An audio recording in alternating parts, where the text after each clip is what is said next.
रामदूत मैं मात जानकी। कल हमने चिंतन किया कि श्री हनुमान जी स्वर्ण मृग बन के गए हैं भगवान रामचंद्र जी के माता सीता के लिए, जो सीता मैया ने भगवान से मांगा था।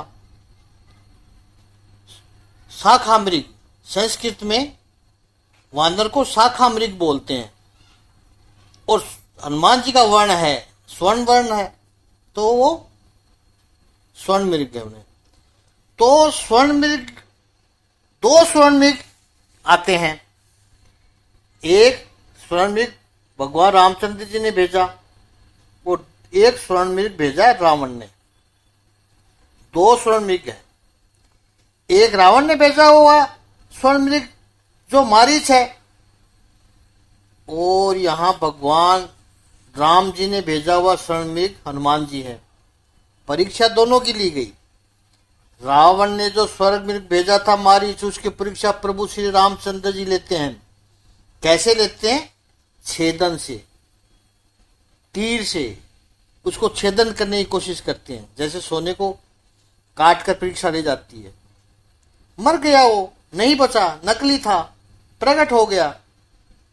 जबकि भगवान श्री रामचंद्र जी ने स्वर्ण मृग भेजा है हनुमान जी को, हनुमान जी के रूप में। उसकी परीक्षा रावण ने ली है। कैसे ली है? ताप से ली है। स्वर्ण की दूसरी परीक्षा ली जाती है तपाकर, उसको आग में जला कर ली है रावण ने। और श्री हनुमान जी उस परीक्षा में सफल हुए हैं। स्वयं तो नहीं जले, अपनी शुद्धता का प्रमाण दिया। इतना ही नहीं, रावण की जो लंका थी स्वर्ण की बनी हुई, वो अधर्म की, अन्याय की स्वर्ण लंका जलाकर राख कर दिया हनुमान जी ने।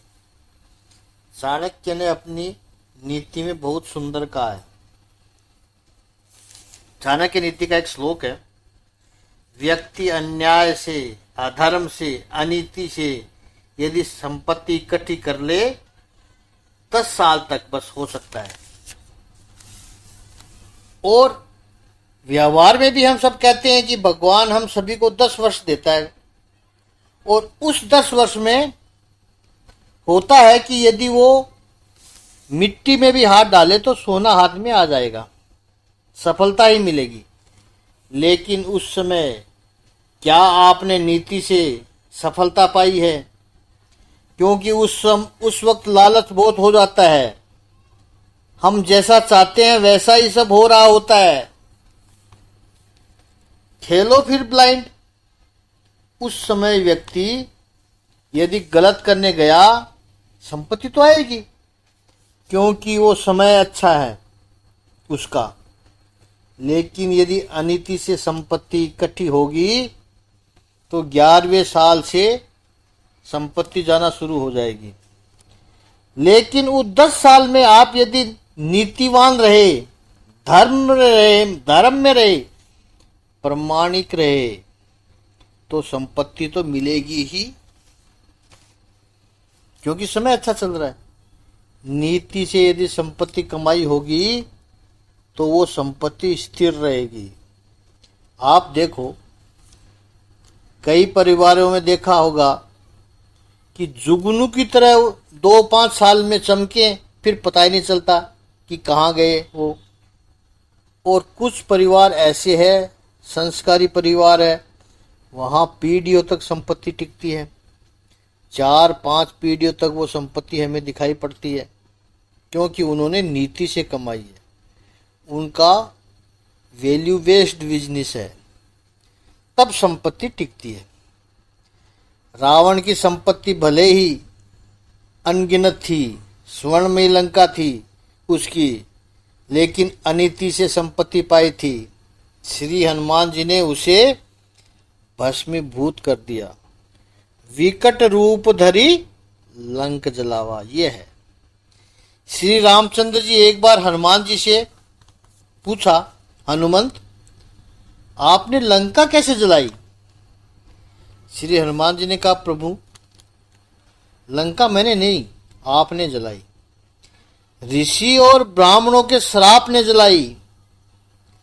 जानकी मैया के प्रताप ने जलाई है लंका, प्रभु आपके प्रताप ने जलाई है। और सबसे महत्वपूर्ण बात तो यह है कि लंका रावण के ही पाप ने जलाई है। रावण के पाप यदि न होते तो मैं कुछ नहीं कर सकता वहां। विकट रूप धरी लंक जलावा।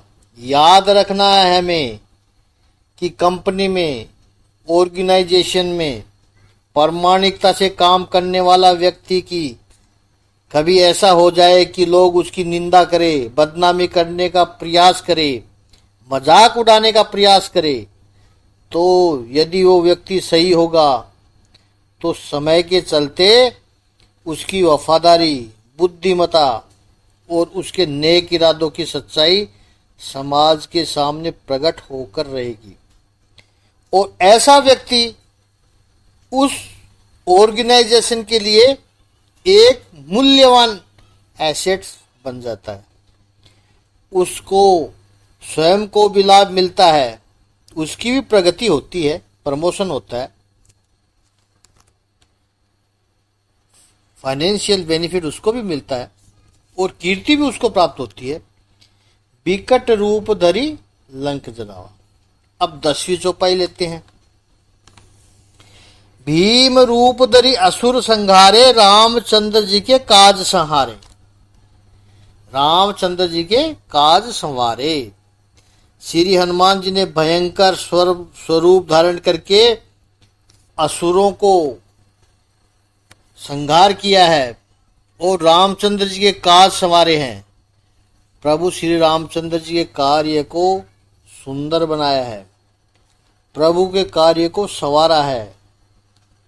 श्री हनुमान जी भगवान के कार्य के लिए छोटे हो सकते हैं, बड़े हो सकते हैं, नम्र हो सकते हैं, भयंकर हो सकते हैं। उनका हेतु केवल एक ही होता है,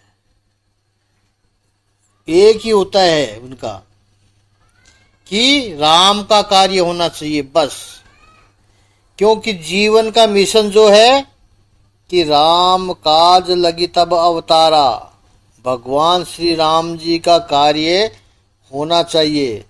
आध्यात्मिक दृष्टि से देखा जाए तो अंतःकरण में जो काम, क्रोध, लोभ आदि जो शत्रु है, राक्षस है, इनको नष्ट करने के लिए साधक का दृढ़ संकल्प होना, यही साधक का भीम रूप है। ये विकार आसानी से नहीं जाते हैं, ये शत्रु आसानी से नहीं मरते हैं। किसी भी एक पर अंकुश करने का प्रयास करो, कितनी मुश्किल हो जाती है। उसके लिए दृढ़ संकल्प होना चाहिए, डिटर्मिनेशन होना जरूरी है। ये भीम रूप है। सूक्ष्म होकर जाना, यह श्री हनुमान जी की निरअभिमानिता को बताता है। और विशाल बनना, ये उनके स्वाभिमान का सबूत है। भक्त में एक साथ ही ये दोनों होते हैं। भक्त स्वाभिमान होता है लेकिन अभिमानी नहीं होता है। और इन दोनों में बहुत ही बारीक भेद रखा है। लोग बार बार ये चूक जाते हैं। Self respect and ego. भक्त नम्र होता है, भक्त में अहंकार नहीं होता है। लेकिन इसका यह अर्थ नहीं है कि भक्त मायूस होता है। भक्त में स्वाभिमान होता है। जहां पर अच्छाई देखी वहां भक्त नम्र होकर झुक जाएगा। लेकिन जहां पर भी बुराई देखी, गलत बात देखी, वहां भक्त कठोर हो जाएगा, वहां कॉम्प्रोमाइज नहीं करेगा। फिर यदि आप अच्छे हो तो भक्त आपके साथ बिल्कुल अच्छा है। भक्त को बुरा बनने में कोई रस नहीं है, वो बुरा बनना भी नहीं चाहता है।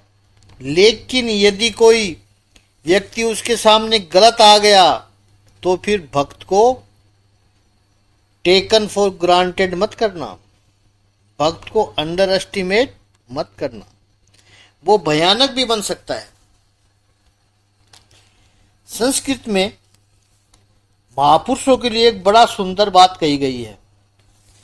महापुरुष पुष्प से भी कोमल होते हैं, इतने नम्र भी हो सकते हैं, बिल्कुल सरल और सहज स्वभाव वाले, लेकिन यदि उनके सामने आप टेढ़े बन गए तो फिर वो निभाएंगे नहीं, फिर वो चलाएंगे। दोनों साथ में हो सकते हैं भक्त, एक सूक्ष्म रूप धरी सियई दिखावा और दूसरा विकट रूप धरी लंक जरावा। ये कॉम्बिनेशन होता है जो परम साधक है उसमें, और ये होना भी चाहिए। इस संसार में केवल भयानक बनकर रहने की आवश्यकता नहीं है। क्यों हो, अच्छे बने रहो, लेकिन इतने कोमल भी नहीं बनना है कि लोग आपको रोंद के आगे निकल जाए, ऐसा भी नहीं बनना है। उतनी आपकी शक्ति होनी चाहिए, बेचारा नहीं बनना है। यदि उनके साथ गलत करने गए तो उसमें हमारी भलाई नहीं है, उसमें सामने वाले को स्पष्ट दर्शन होना चाहिए इस बात का। हम अच्छे रहेंगे तो भक्त बहुत अच्छा है, क्योंकि अच्छा होना उसका स्वभाव है, लेकिन गलत लोगों के सामने भक्त कड़क हो जाता है। तो 9वीं और 10वीं दोनों चौपाई मिलकर ये सिद्ध करती है कि श्री राम जी का कार्य करने के लिए, प्रभु का कार्य करने के लिए श्री हनुमान जी छोटे बड़े नम्र भयानक ये सब बन जाते हैं। हमारा उत्साह स्थिर नहीं होना चाहिए, जैसे सामने परिस्थिति है वैसा आपको बनना है बस। कुशल प्रबंधक के लिए भी यही आवश्यक है। अब 11वीं चौपाई लेते हैं। लाई सजीवन लखन जीवाए, श्री रघुबीर हर्ष उर लाए। श्री हनुमान जी हमारे जीवन के और संसार के अन्य कई पहलुओं में अति समर्थ प्रबंधक एवं मार्गदर्शक है। इस बात का हम शास्त्रीय सिद्धांतों के साथ दर्शन कर रहे हैं। 11वीं चौपाई का दर्शन शुरू किया है। कथा प्रसंग आप सब जानते हैं। लंका के रण में मैदान में मेघनाद की शक्ति से बेहोश हुए हैं लक्ष्मण जी। भगवान श्री रामचंद्र जी यूं तो स्थित प्रज्ञ है, लेकिन रामायण में 2 प्रसंग ऐसे हैं वहां पर श्री रामचंद्र जी की वेदना आंखों में अश्रु बनकर बही है। एक, जब सीता मैया का हरण हुआ, पेड़ पौधों से पूछते हैं भगवान श्री रामचंद्र जी, उनकी आंखों में आंसू है, कह रहे हैं कि मेरी सीता को किसी ने देखा है। और दूसरा प्रसंग है जब लक्ष्मण मूर्छित हुए हैं। यहाँ कहते हैं प्रभु कि ये यदि मुझे पता होता कदाचित मैं पितृ आज्ञा का पालन न करता। जागो लक्ष्मण जागो। ये प्रसंग भी समझने जैसा है। मेघनाद के साथ लक्ष्मण 2 बार युद्ध करने गए हैं। पहली बार जब युद्ध करने गए उस समय लक्ष्मण जी अति क्रोधित होकर मेघनाद के साथ युद्ध करने गए हैं। प्रभु से युद्ध की आज्ञा मांगी है, लेकिन क्रोधित होकर के। तो उस वक्त लक्ष्मण जी मेघनाद को हरा नहीं पाए हैं, अपितु स्वयं मूर्छित हो गए। और दूसरी बार जब लक्ष्मण जी चले हैं तब स्पष्ट लिखा है रामचरितमानस में, लंका कांड में गोस्वामी जी ने, तुलसीदास जी लंका कांड की 75वें दोहे में लिखते हैं, रघुपति चरण नाहि सिरु चले हूँ तुरंत अनंत भगवान श्री राम जी के चरण में मस्तक नवाकर लक्ष्मण जी गए हैं और मेघनाथ को मारकर प्रसन्न होकर लौटे हैं। यह प्रसंग हमें सिखाता है कि परमात्मा की आज्ञा मांगना पर्याप्त नहीं है, बल्कि अपने ईगो को, अहंकार को परमात्मा के चरणों में समर्पित करना ये आवश्यक है। इस पर चिंतन और भी होगा इस चौपाई पर। आज इतना ही करेंगे समय के अभाव में। ओम श्री सच्चिदानंद भगवान की जय। ओम श्री आनंद कंद भगवान की जय।